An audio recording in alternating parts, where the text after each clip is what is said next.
TGT, PGT, LT grade biology प्रश्नों की श्रृंखला में आपका पुनः स्वागत है। आइए समय का ध्यान रखते हुए प्रश्नों को शुरू करते हैं।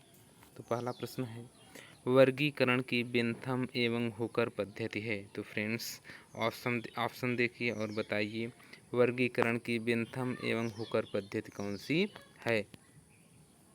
तो इसका सही ऑप्शन हो जाएगा वर्गीकरण की बेंथम एवं हुकर पद्धति प्राकृतिक पद्धति है। कौन सी है? प्राकृतिक पद्धति है, अर्थात नेचुरल सिस्टम है। आपको बताते चलें, बीजीय पौधों के विभिन्न लक्षणों पर आधारित वर्गीकरण की 3 पद्धतियाँ निम्न हैं। कौन कौन सी? पहली प्राकृतिक पद्धति बेंथम और हुकर द्वारा, फाइलोजेनेटिक पद्धति एंगलर एवं प्रांटल द्वारा तथा हचिंसन द्वारा कृत्रिम पद्धति एंगलर, प्रांटल एवं हचिंसन द्वारा एवं कृत्रिम पद्धति लीनियस तथा थ्रियोप्रेस्टल द्वारा प्रतिपादित किया गया था। अगले क्वेश्चन पे चलते हैं।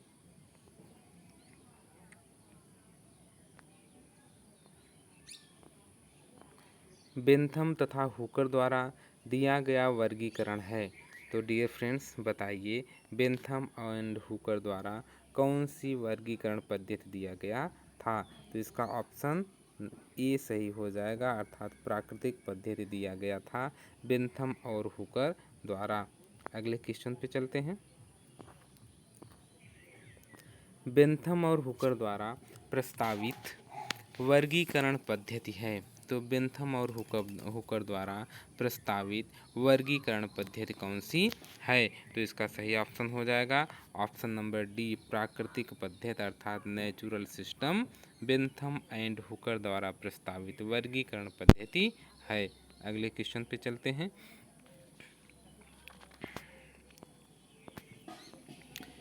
बेंथम एवं हुकर की वर्गीकरण पद्धति में कुल कितनी सीरीज है।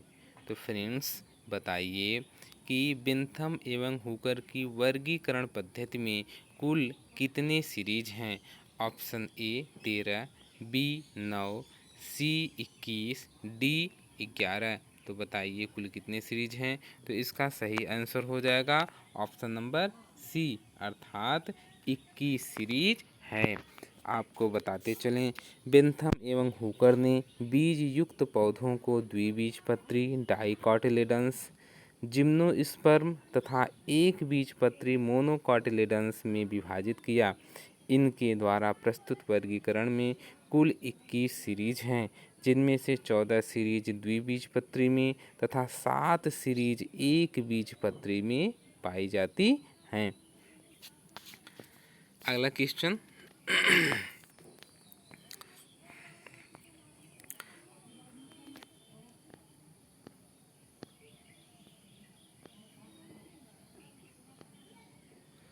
पांच जगत वर्गीकरण किसने प्रस्तुत किया। तो फ्रेंड्स बताइए 5 जगत वर्गीकरण किसके द्वारा प्रस्तुत किया गया था। तो ऑप्शन ए है विटेकर द्वारा, बी कोपलैंड द्वारा, सी एडवर्ड्स द्वारा एंड डी थॉम्बे द्वारा।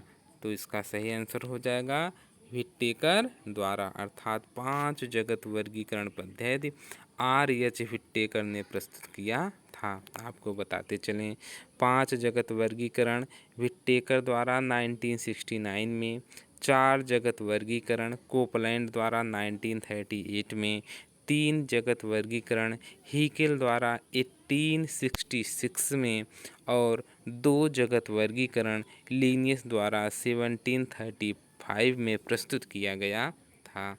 आइए अगले क्वेश्चन पे चलते हैं। वर्गीकरण की सर्वगत सबसे छोटी श्रेणी है। तो फ्रेंड्स बताइए वर्गीकरण की सबसे छोटी श्रेणी कौन सी मानी जाती है। तो इसका सही ऑप्शन हो जाएगा ऑप्शन नंबर सी, अर्थात वर्गीकरण की सबसे छोटी श्रेणी स्पीशीज को माना जाता है। आपको बताते चलें, वर्गीकरण की सबसे छोटी श्रेणी स्पीशीज है। वर्गीकरण में विभिन्न श्रेणियों का छोटे से बड़ा क्रम इस प्रकार होता है। स्पीशीज उसके बाद जीनस, उसके बाद फैमिली, उसके बाद ऑर्डर, उसके बाद क्लास, फिर फाइलम, फिर किंगडम और अंत में डोमेन आता है। अगले क्वेश्चन पे चलते हैं।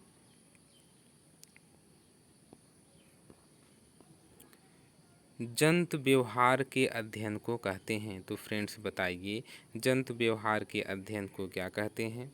ऑप्शन है entomology, ethnobiology, ethology and ecology. तो बताइए इसका कौन सा आंसर सही हो जाएगा? तो फ्रेंड्स इसका सही ऑप्शन हो जाएगा कि जंतु व्यवहार के अध्ययन को इथोलॉजी कहते हैं, अर्थात ऑप्शन सी सही हो जाएगा, इथोलॉजी कहते हैं। अगले क्वेश्चन पे चलते हैं।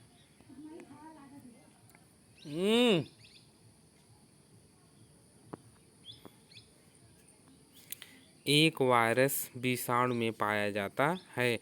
तो फ्रेंड्स बताइए एक वायरस विषाणु में क्या पाया जाता है? ऑप्शन है केवल डीएनए, केवल आरएनए, केवल प्रोटीन तथा न्यूक्लिक अम्ल। तो एक आरएनए में क्या पाया जाता, एक विषाणु में क्या पाया जाता है? बताइए इसका सही आंसर हो जाएगा ऑप्शन नंबर डी, अर्थात एक आरएनए में एक विषाणु में सिर्फ प्रोटीन तथा न्यूक्लिक अम्ल पाया जाता है। आपको बताते चलें वायरस न्यूक्लियोप्रोटीन्स अर्थात न्यूक्लिक अम्ल एवं प्रोटीन्स के कण होते हैं। इनमें केवल एक न्यूक्लिक अम्ल डीएनए या आरएनए होता है, जो इसका लगभग 6% केंद्रीय भाग बनाता है। शेष 94% भाग प्रोटीन अणुओं का बना होता है, जो अभेद्य तथा मोटा सुरक्षात्मक खोल का निर्माण करता है, जिसे कैप्सिड कहते हैं। तो अगले क्वेश्चन पे चलते हैं। निम्नलिखित में से किसका जेनेटिक पदार्थ आरएनए होता है? ऑप्शन है प्लाज्मोडियम का, स्टेफिलोकोकस का, एचआईवी का, बैक्टीरियोफेज का। तो फ्रेंड्स बताइए किसका जेनेटिक पदार्थ आरएनए होता है? तो इसका सही आंसर क्या हो जाएगा? ऑप्शन नंबर सी, अर्थात एचआईवी का जेनेटिक पदार्थ आरएनए होता है। आपको बताते चलें जेनेटिक पदार्थ के रूप में केवल आरएनए एचआईवी में पाया जाता है। एचआईवी एक रेट्रोवायरस है जिसका जेनेटिक पदार्थ एक सूत्री आरएनए सिंगल स्ट्रैंडेड आरएनए होता है, जबकि बैक्टीरियोफेज वायरसों में जेनेटिक पदार्थ डीएनए या कभी-कभी आरएनए भी पाया जाता है। अगले क्वेश्चन पे चलते हैं।